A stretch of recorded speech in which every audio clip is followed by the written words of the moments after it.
si les hommes qui ont reçu votre dîme là, le consomment mal, le gèrent mal,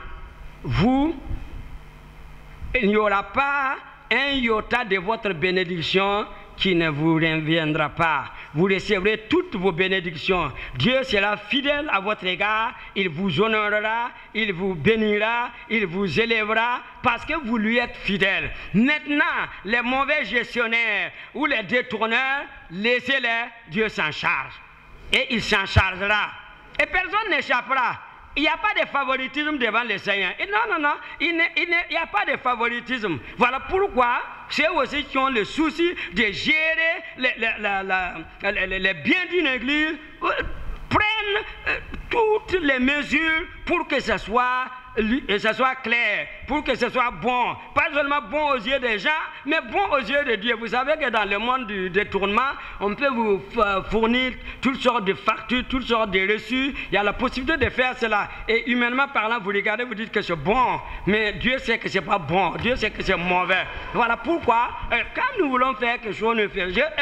Je suis sûr que les personnes, moi je ne parle pas de cette église seulement, de notre assemblée, partout ailleurs, ceux qui gèrent les dîmes, qui ont compris le sang sacré, qui ont compris que ces gens qui ont donné leurs dîmes là, et il y en a qui ont vraiment peut-être dû se priver pour donner leurs dîmes, et que ces gens là ont donné à Dieu, et ceux qui gèrent disent, ah, c'est l'affaire de Dieu, c'est le bien de Dieu, et donc je me méfie et je fais tout pour que ça soit clair, pour que ce soit visible aux yeux de Dieu et que ce soit agréable à Dieu, que cela soit plaisant à Dieu. Dans tous les cas, je voudrais exhorter les uns et les autres à donner leur dîme au Seigneur et le Seigneur glorifie son nom. Ah, je voudrais revenir sur peut-être un point. Est-ce que le chrétien peut disposer de sa dîme? Je veux dire, est-ce que moi je peux prendre ma dîme? Si je veux, je m'en vais donner ça à la région de Ouara. Si je veux, comme j'ai servi à Bobo, j'envoie ma dîme à Bobo, là-bas. Ou bien, comme je viens de dire, j'ai dit, prenez ma dîme. Est-ce que ça ira? Est-ce qu'on peut disposer de sa dîme? Ou bien j'attrape un pasteur qui est mon ami, en tout cas on s'aime bien, je dis, ah, j'avais ma dîme, mais oh, comme tu es serviteur de Dieu, écoute, tiens ça, garde ça pour toi. Est-ce que j'ai le droit? Non. Moi je pense que si on fait comme cela, ça sera du désordre. Et c'est pour éviter ce désordre que Dieu a dit, la dîme là, amenez ça dans la maison du trésor, amenez ça dans ma maison. Ça a été dit très clairement. Sinon, il y en a qui vont prendre ça pour chercher des amitiés, non, ou pour affermir des amitiés. Non, c'est pas ça. Ça, c'est l'affaire de Dieu. Hein. Si vous voulez donner à quelqu'un, prenez de ce qui vous appartient là pour le donner. Mais vous ne pouvez pas orienter vos dîmes. Il y a des gens qui sont chargés de s'occuper de ça et c'est bon d'envoyer ça où l'on doit envoyer. Bien sûr, ce n'est pas quand les gens... vous avez quitté une localité, vous venez dans une nouvelle localité, vous dites quand même, c'est bon quand même que j'envoie ma dîme là-bas. En tout cas, si vous commencez par là, vous risquez de ne pas en finir. Je pense que c'est bon, et comme vous avez des liens là-bas, donnez vos offrandes. Vous avez des offrandes volontaires, vous en donnez. Mais les dîmes, c'est bon de mettre la dîme là où vous êtes servi spirituellement. Les personnes qui s'occupent de vous, spirituellement, c'est eux qui sont chargés de gérer également vos dîmes. Voilà pourquoi je ne voudrais pas insister longtemps sur ça, mais je pense que peu de paroles, ça peut suffire. Dieu dit, si vous m'éprouvez, je vais ouvrir les écluses des cieux. Je vais faire tomber la pluie en abondance. Je vais laisser tomber la pluie sur vos terres et vos champs vont porter et vos arbres vont porter. Je vais vous donner la bénédiction de Dieu. Et la bénédiction de Dieu, elle a plusieurs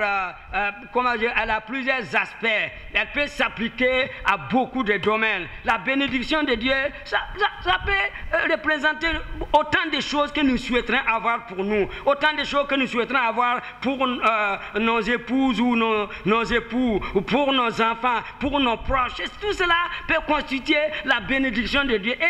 Et je trouve que nous avons aujourd'hui la vie moderne à multiplier les besoins, à multiplier nos désirs. Et nous voulons beaucoup de choses. Et je crois que ceux qui honorent le Seigneur, la bénédiction de Dieu peut s'appliquer, peut se répandre et atteindre tous ces différents besoins de notre vie. La bénédiction de Dieu, c'est comme un fleuve qui coule et qui a beaucoup de branches, d'affluents, ça part par-ci, ça part par-là. Mais en tout cas, Dieu est suffisamment riche pour nous combler de ses bienfaits. Et il dit, je vais détruire celui qui détruit. Je ne permettrai pas que les agents destructeurs viennent sur les récoltes. Je crois que n'importe quel adulte sait que si vous recevez quelque chose aujourd'hui, si vraiment Dieu ne vous aide pas, au bout de quelques jours, vous allez chercher, mais où est-ce que j'ai donné là? Où est-ce que j'ai envoyé? Vous prenez un salaire, un bon salaire, vous le prenez, et puis au bout de quelques jours, vous faites le bilan, peut-être vous n'arrivez même plus à voir pourquoi vous n'avez plus d'argent. Bon, si vous êtes méticuleux, vous écrivez les différents dépenses, mais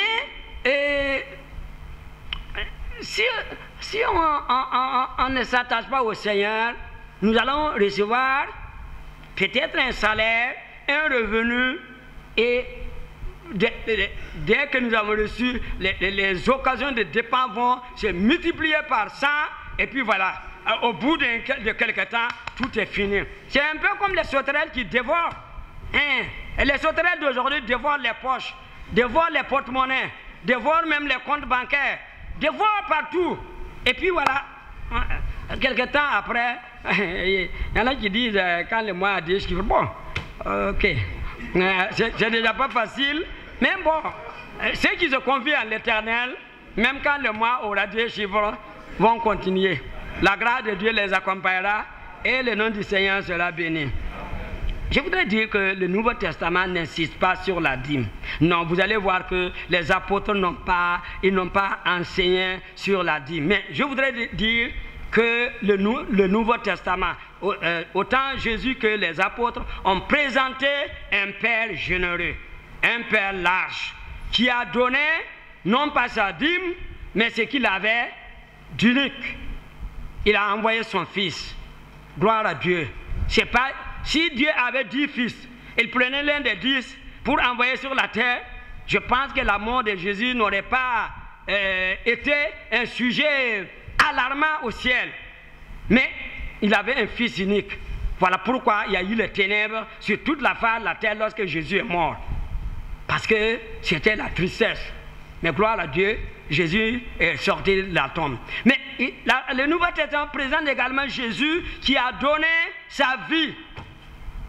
Si vous êtes dans une grande villa avec beaucoup de choses, et si un incendie déclenche, voilà, vous sortez, vous allez dire, ah, il n'y a pas de problème. Vous n'allez pas dire, ah non, moi je reste ici parce qu'il y a ceci. Non, vous allez sortir tout de suite. Parce que vous estimez que la vie, c'est plus que ces possessions matérielles-là. Et il est dit que la perdrix dit que c'est la vie, que dans la vie qu'on a des œufs. Donc si vous arrivez, vous voyez la perdrix à terre, et la perdrix saute et elle vous laisse les œufs, vous prenez vos œufs, et nous aussi quand ça chauffe, nous disons, ah ça va, la vie est les... Mais c'est ce qu'il y a essentiel là, ce qu'il y a d'essentiel, c'est ce que Jésus a donné. Donc Jésus a donné, vous pourrez lire dans Jean au chapitre 3 et le verset 7, où Dieu donne son Fils. Vous pouvez lire aussi dans Jean au chapitre 10, verset 11, verset 17 et verset 18, où Jésus donne sa vie. Et Paul dit que lui, depuis qu'il a connu le Seigneur là, tout ce qui à ses yeux avait de la valeur, les valeurs de la naissance, les valeurs des études, les valeurs intellectuelles, parce que c'était un érudit, les valeurs autres. Il dit, moi j'ai considéré tout cela comme une perte. J'ai considéré cela comme de la boue, et j'ai considéré tout comme de la boue afin de gagner Christ. Voilà quelqu'un qui n'a pas, il n'est pas resté sur affaire de dîmes, il n'a pas lésiné sur dîmes. Non, il dit tout. Moi, j'ai considéré tout comme une perte afin de gagner Christ.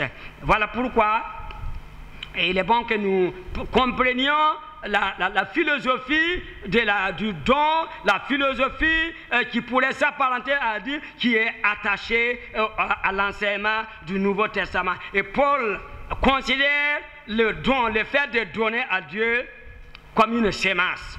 Il dit, plus vous donnez, plus vous semez, plus vous récoltez. Moins vous semez, moins vous récoltez. Celui qui sème beaucoup, récolte beaucoup. Celui qui sème peu, moissonne peu. Que le Seigneur donc nous aide.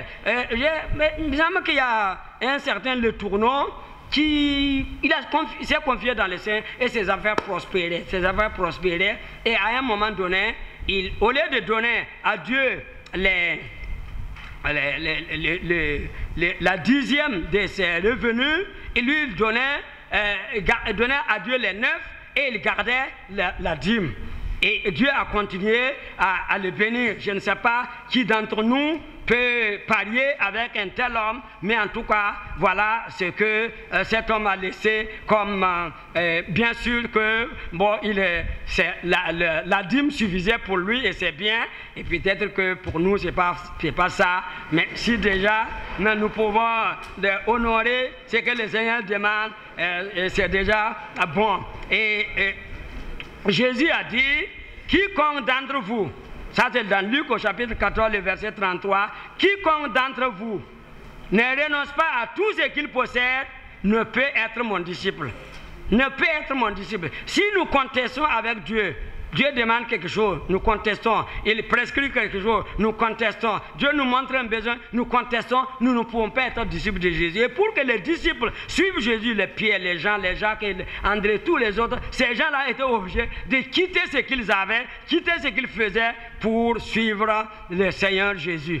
Que le Seigneur nous aide, afin que nous aussi, nous puissions nous inspirer du modèle des saints d'autrefois. Je crois qu'il y a une chose, ou bien nous croyons que la vie chrétienne est une réalité, que la résurrection des morts est une réalité, que la vie comprend deux aspects, la vie sur la terre et la vie après, et que la vie après est de loin la meilleure et la plus longue, et alors nous nous préparons. Maintenant, si nous ne croyons pas, nous ne pensons pas qu'il y a la résurrection, nous ne pensons pas qu'il y a une vie après la vie. Bon, donc là, on se contente, on mange, on boit, et on se dit demain on meurt. Mais je crois que vous et moi, nous croyons qu'il y a une vie à venir. Et voilà pourquoi Jésus a dit, n'amassez pas vos biens sur la terre. Il semble que c'est de cela dont notre frère Valien a parlé. Et si on dit amasser, si on dit amasser, c'est amasser, hein. Si c'est quelques francs par-ci, quelques francs par-là, ou bien quelques générosités par-ci, on ne va pas parler de amasser. Hein. En tout cas, dans l'esprit de amasser là, ouais, c'est amasser, mettre des tas, que le Seigneur nous aide pour que nous amassions nos biens dans le ciel, là où le voleur ne peut entrer ni ne percer et dérober, et là où il n'y a pas de taille. Et que le nom du Seigneur soit béni. Amen.